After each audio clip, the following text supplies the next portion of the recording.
The blind date was empty until little twin girls walked in and said, "My daddy's sorry he's late." She sat alone at a table for two, smoothing the same napkin for the fifth time. The restaurant was warm and full of laughter, but her corner felt like the quietest place on earth. She had almost talked herself out of coming tonight. And now, sitting there with a glass of water she hadn't touched, she was starting to think she should have listened to that voice.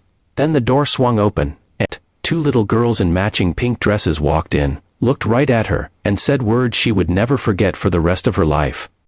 Subscribe out before we go any further. If stories like this one move your heart, you're in the right place. Welcome to Heartfelt Moments, where every week we bring you true stories about real people doing extraordinary things. Hit that subscribe button, give this video a like, and drop a comment below, telling us about a time kindness changed your day. Now, let's get into this beautiful story. Main story. Her name was Claire, 34 years old, a kindergarten teacher from a small town outside of Columbus, Ohio.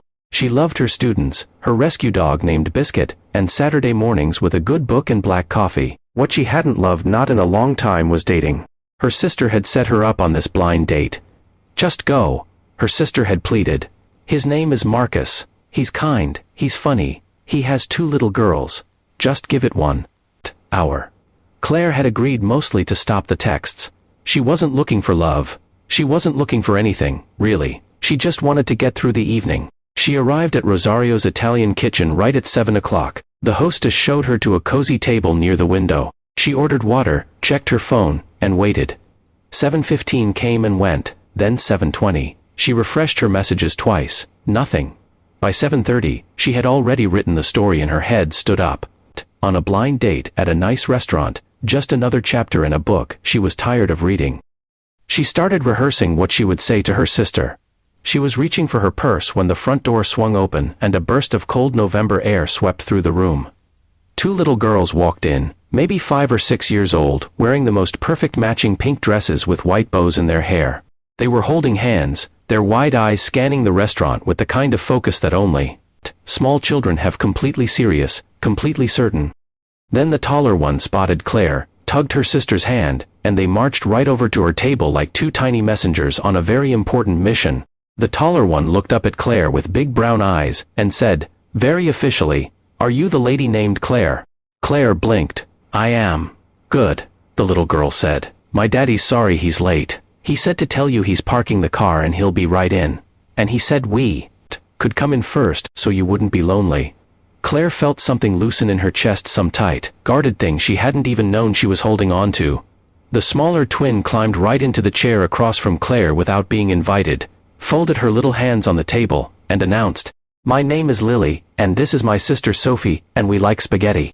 Sophie, still standing, nodded gravely in confirmation. Claire laughed, a real laugh, the kind that comes from somewhere deep and surprised. "Well," she said, "that is very good to know." What happened next was something Claire would describe to friends and family for years. For the next 10 minutes, while their father found parking and rushed inside, those two little girls sat across from her and treated that dinner table like the most important meeting of their lives. Lily told Claire about their dog, a golden retriever named Captain. Sophie explained, in great detail, the plot of a cartoon she'd watched that morning. They asked Claire if she liked butterflies. They asked if she thought clouds felt soft. They asked if she had ever eaten a whole lemon. By the time Marcus walked in, a little breathless, a little flustered, very apologetic, Claire was already smiling in a way she hadn't smiled in longer than she could remember. Marcus was tall, with kind eyes, and a laugh that lit up his whole face. He looked at his daughters like they were the most precious things in the world. He looked at Claire like he was genuinely humbly grateful she had stayed. "I'm so sorry," he said, sitting down. "I hope they didn't overwhelm you." "They were perfect," Claire said. And she meant it completely. Over dinner, Claire learned that Marcus had lost his wife 2 years before, a sudden illness that had turned their world upside down. He was doing his best. He had good days and harder days. He was learning, slowly, how to be hopeful again, and he had two little girls who, clearly, were leading the way. At the end of the night, as they were putting on their coats to leave, Lily pulled on Claire's sleeve and looked up at her with sleepy eyes. "Will you come to dinner again?" she asked. Claire looked at Marcus. He smiled, just a little, and looked away, the kind of shy hope that's almost too tender to witness. "I think I will," Claire said softly. Closing that evening didn't start as a love story. It started as a woman alone at a table, ready to give up. What changed everything wasn't a grand, romantic gesture. It was two little girls in pink dresses who decided all on their own that no one should have to sit alone. That's what kindness does. It doesn't wait for permission. It doesn't overthink. It just walks right in, climbs into the chair across from you, and reminds you that you matter. You never know whose whole night, whose whole life might change, because you chose to show up with a warm heart. So go be the little girl in the pink dress for someone today. The world is waiting for more people like that. And if this story touched your heart, share it with someone who needs a reminder that kindness is still out there. Thank you for watching Heartfelt Moments. We'll see you in the next one.